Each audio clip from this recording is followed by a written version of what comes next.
We are approaching 7:19. Time to check back with Chief Meteorologist Mike Harvey and your certified most accurate forecast. It's going to be a little bit of a bumpy ride tomorrow morning. Yeah, a little bit. It's going to be in and out of here pretty quick, though. The snow, quick hit of snow in the morning, right before the morning commute. Light snow overnight. We'll see most of it come down between about 3 and 7 a.m. So it's going to be right before the morning commute. So although it's not going to be very much snow, timing of it might make it a little bit tricky for the morning rush. As we take a look at the amounts, we're looking at 1 to 1.5 inches of snow in and around Pittsburgh, and the Laurel Highlands, we're looking at about 2 to 4 inches of snow. Temperatures right now, it is still cold. 26 in Butler, 25 in Franklin, 28 in Greensburg, and 28 in Washington. And as we take a look at tomorrow, significantly warmer. Today's high 31 degrees. We'll make it to the mid 40s tomorrow, and we'll have sunshine as we get into the afternoon. So while we are going to have that snow in the morning, it's likely going to melt as we go through the day.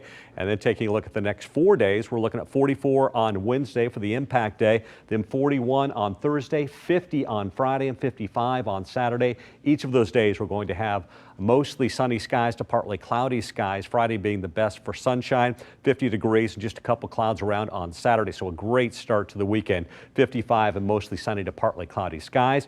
Does cool down as we head towards Sunday and Monday, and we will have a chance for a bit of a messy stretch there of weather Monday, Tuesday, and Wednesday.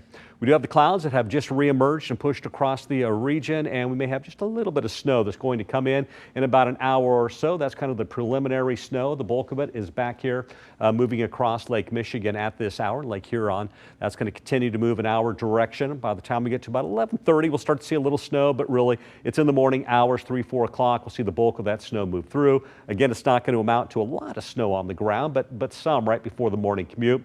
We go into Wednesday in the afternoon, we'll have a little bit of sunshine. Then we go into Thursday, both Thursday and Friday. Each of those days, we are going to be seeing sunshine right on through the day. This is 5 o'clock on Thursday, and then we take it into Friday, and as you'll see, everybody is going to be seeing sunshine. It'll be a nice finish to the week with a high around 50 degrees. As far as how much snow, about an inch of snow in some locations. You could be pushing 2 inches further north and east you go. And again, the Laurel Highlands, the higher elevation, you can see 2 to 4 inches of snow. So as far as the winds go, everybody will be impacted by this. We'll be seeing wind gusts up to 30, 35 miles per hour, possibly some locations seeing wind gusts a little bit higher. Next 3 days look like this. Wednesday, morning snow. It'll be windy, a high of 44. We'll cool it down a little bit on Thursday, but that's a normal high temperature, 41 degrees and partly cloudy Thursday, then sunshine and 50 to finish out the week.